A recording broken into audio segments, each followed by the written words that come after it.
y hay 20 organizaciones no gubernamentales que se pusieron de acuerdo para sacar de fotografías satelitales el reporte de La Mancha. Y La Mancha habla de 270 millas cuadradas, que son 400 kilómetros cuadrados de superficie afectada al día de ayer. Eso es nada más para que completemos el dato. Es cierto el dato que da el Reforma, y además yo también le quisiera decir al idiota de Palacio Nacional que una mancha de esta naturaleza no se disuelve por arte de magia o por arte de que él la minimiza. El petróleo en el mar lleva un proceso de mucho tiempo para su disolución, como el presidente lo argumenta, porque para esto hay que echarle un montón de recursos, y esta mancha es enorme que ya está empezando a amenazar a las costas de Yucatán. A propósito de lo que hablábamos acerca de los derrames en el Golfo, tenemos un video de lo que hoy en la mañana López Obrador dijo con respecto al derrame, minimizando el mismo. ¿Lo podemos ver, por favor, Juan? Hay dos eventos muy lamentables, una pequeña fuga ya disuelta de aceite, muy pequeña, nada que ver con lo que decía el Reforma, y sigue diciendo. ¿Cuántos kilómetros? 467 kilómetros. O sea, una exageración, un invento del Reforma. A lo mejor ahora quién es quién en las mentiras podrían probar eso. Y el otro caso lamentable fue una explosión de gas, pero se dispersó completamente la molécula, no hay ya afectaciones por lo de la explosión de gas, que sí causó la muerte de 2 trabajadores y uno o 2 desaparecidos. Sí, pero no, es que no saben pues qué hacer los medios de manipulación. Pues sería muy fácil. La noticia es que hay un derrame que abarca 467 kilómetros. La versión oficial, cuadrados. La versión, cuadrados, sí. La versión oficial, sí. Bueno, la versión oficial es que no. Bueno, pues vamos a llegar al fondo del asunto, que se haga alguna investigación al respecto y que se diga si efectivamente lo que el Reforma publica es cierto o si lo que dicen en Palacio Nacional es cierto. Pero estar escuchando dos versiones cuando la mayoría no tenemos elementos de juicio, pues simplemente escuchamos por un lado y por otro lado, pero alguien tiene la razón, alguien tiene la verdad. Y ya que estamos en video sobre lo que se dice en Palacio Nacional, Juan, tenemos un video acerca de que el presidente dice que el INE y el Tribunal Electoral fungen como un sagrado tribunal de la Inquisición. Por favor. Sí, no, ya Sí.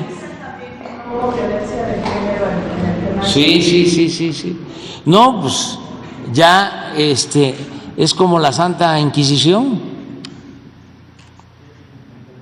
Ya es el Instituto de la Censura, el INE y el Tribunal y la Suprema Corte del Derecho, que no de la Justicia. Pues sí, versiones encontradas. Y antes de entrar al reportaje de Luis Berman, Nada más quiero una aclaración por parte tuya, Gonzalo. Sí. Porque cuando yo escuchaba que la refinería va a entrar en función en 2025, dijiste que en 2025 terminará su construcción. Exacto. Pero que en 2027 iniciará su producción. Exactamente. Bueno, en el mejor de los escenarios. pero estamos hablando de aquí a 4 años más. Así es. Bueno, Así vale es. la pena que lo Sí, especifiques. esa Siendo parte- optimistas, ¿no? esa parte- No, es un dato. Esa parte es importante. Siembra. En el escenario más generoso, y eso incluye que la temporada de huracanes no sea tan fuerte, que las inundaciones no sean tan pronunciadas, terminarán la construcción en un año, lo cual estamos hablando prácticamente del tercer trimestre de 2024. Un escenario más realista, más aterrizado, es hacia entrado 2025, la mitad de 2025. Y a partir de ahí iniciar justamente el periodo de pruebas. Ahí es cuando tenemos que ver que las presiones estén funcionando muy bien, que no haya una fuga en alguna válvula, que no haya ningún accidente, que nada vaya a explotar o que salga volando. Y ya justamente a partir de ahí, y de nuevo, dado el track record de Pemex en este tipo de proyectos, 18 a 24 meses suena muy razonable. Nadie sale ganando si de pronto la refinería trabaja al 10% de su capacidad. De hecho, te diría, va a perder más dinero trabajando a 10% que no trabajando en absoluto. Pierde más dinero por la toma del petróleo que estamos perdiendo en lugar de exportarlo. Así que eso es muy importante. La construcción 2025 y prácticamente año y medio, 2 años, 2027. O sea, esto ya va a terminar siendo una herencia para el próximo sexenio. Déjame darte un dato que a final de cuentas el propio presidente Esto termina... es fuerte, lo que estás diciendo. Sí, y esto, déjame adelantarlo. Hay algunas cosas donde el propio presidente nos dice que esto es verdad. Ya vimos a Carlitos. Pero hay una cosa muy interesante, y eso lo platicamos la última vez que vine, Carlos, y tiene que ver con que el presidente, el 1 de julio, prefirió quedarse en la Ciudad de México y celebrar el 5º año de su triunfo electoral que ir a Dos Bocas. Esta vez ya no fue a Dos Bocas porque no habría nada que exponer ahí. Y era decir, oigan, es que mi refinería todavía no está lista, pero nos vemos en diciembre. Y entonces voy a ir en diciembre y entonces nos vamos a ir a julio del siguiente año. Y entonces haremos campaña. Pero no se hizo ruido al respecto. Eso es mi punto. El propio presidente ha ido descafeinando las expectativas con respecto a Dos Bocas. Dirige la atención pública hacia donde les es conveniente en el momento. Exactamente. Y ahí obviamente también hay que decirlo, gran parte de las aspiraciones de la gubernatura de Veracruz, de la secretaria Nale, estaban fundadas precisamente en el éxito de Dos Bocas. Claro. Y si el presidente no le da el visto bueno, la secretaria no va a ningún lado. Sería la primera gobernadora de Veracruz que no es de Veracruz. Sí. Además, hay que decirlo también, ha acreditado ya su residencia, ha estado ahí en Coatzacoalcos los últimos años, así que obviamente esto le daría la vuelta a la ley, la famosa ley Nale, que la Suprema Corte la bateó de vuelta. No. Bueno, pues este asunto de verdad hay que verlo con más detenimiento, porque esperarnos de aquí a la mitad del próximo sexenio para echar a andar Dos Bocas, sí es preocupante. Pepe, si me permites una cosa última con respecto a lo del derrame. Y eso es algo creo muy importante. Tanto los ambientalistas que pasó en septiembre del 22 como lo que están mostrando ahorita, están mostrando evidencia de ese derrame. Y se está haciendo más grande por una dispersión. No es que se esté perdiendo más petróleo, sino que se está alargando por dispersión. Y eventualmente el mar lo irá diluyendo, eventualmente.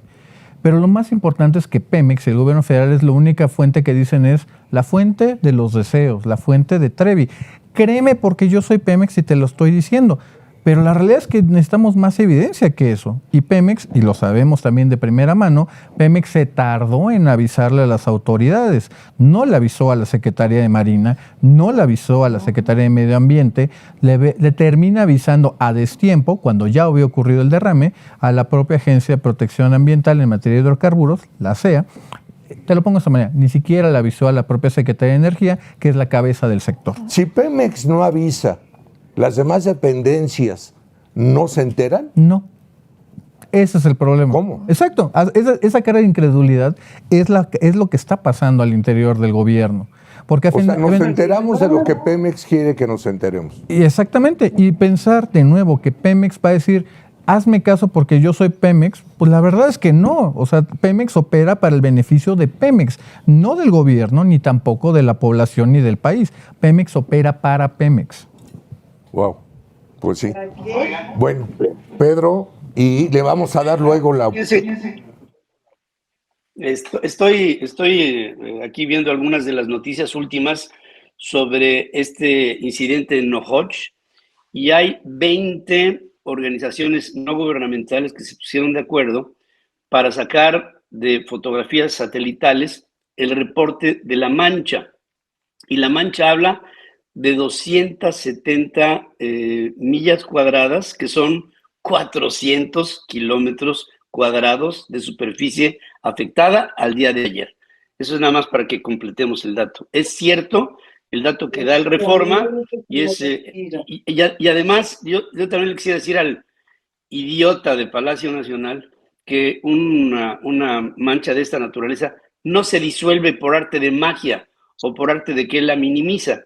El petróleo en el mar lleva un proceso de mucho tiempo para su disolución, como el presidente lo argumenta, porque para esto hay que echarle un montón de recursos y esta mancha es enorme que ya está empezando a amenazar a las costas de Yucatán. Diríjase de Cuba, de hecho. No, pero estoy recordando el derrame que tuvo British en BP y que de verdad tardaron meses y una lana. Pepe, difícil. Ahí se aplica el de los que pintamos algunas canas. Tú estás bien, Sarita, tú estás bien.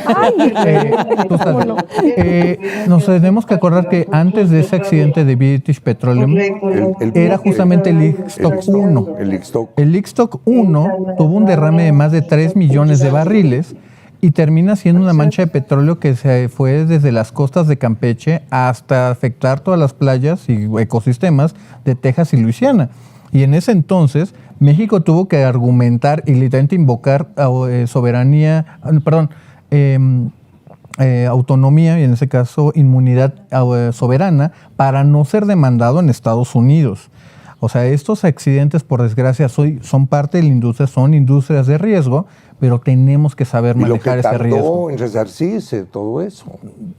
No, es demasiado temprano para empezar a deprimirnos. No quiero recordar ese elemento. Ese episodio.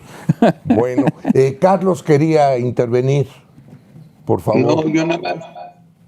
A ver, la mañanera ya sabemos que es una historia de broma que nació para esconder la realidad.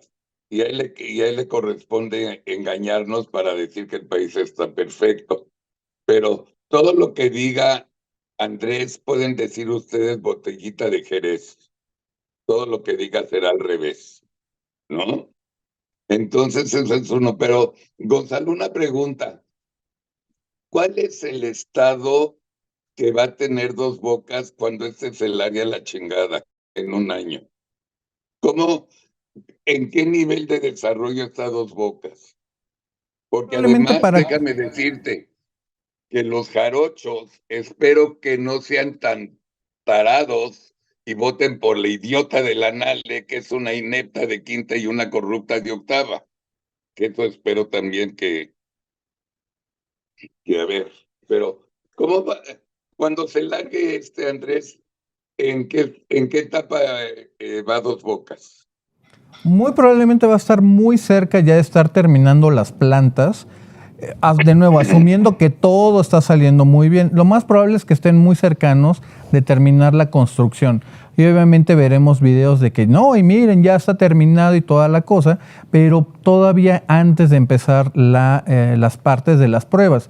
Y en las pruebas, que eso va a ser responsabilidad del siguiente presidente o presidenta del país, pues le va a tocar lidiar con todas las cosas que se hicieron mal.